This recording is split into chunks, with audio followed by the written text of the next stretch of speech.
President Trump is rocking the internet today with his tweets just before he landed in Helsinki. In an effort for complete transparency, POTUS is letting the American people know what is going on every step of the way. Check out his tweets today. Around noon, President Trump begins his information string. First, he says, "There hasn't been a missile or rocket fired in 9 months in North Korea. There have been no nuclear tests and we got back our hostages." Who knows how it will all turn out in the end? But why isn't the fake news talking about these wonderful facts? Because it is fake news. Second, about 7 minutes later, he lets us know that he is on his way to Helsinki, Finland, where Vladimir Putin is also arriving for their meeting that John Bolton, national security advisor, set up in mid-June. News.com reports, the meeting will last 4 hours and initially will just be the two leaders, with no aides. Later they will be joined by U.S. National Security Advisor,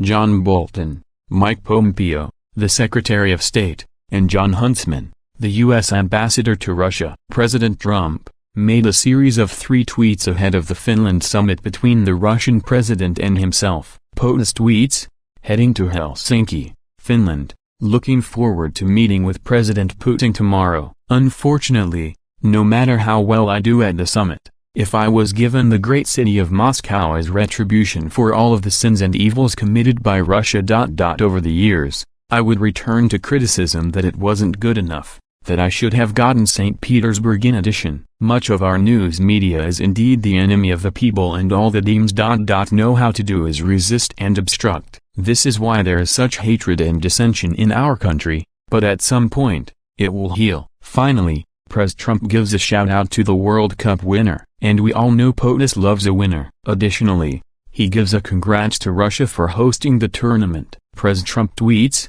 "Congratulations to France, who played extraordinary soccer, on winning the 2018 World Cup." Additionally, congratulations to President Putin and Russia for putting on a truly great World Cup tournament, one of the best ever. Furthermore, yesterday, POTUS reminds everyone, these Russian individuals did their work during the Obama years. Why didn't Obama do something about it? Because he thought crooked Hillary Clinton would win. That's why. Had nothing to do with the Trump administration. But fake news doesn't want to report the truth. As usual,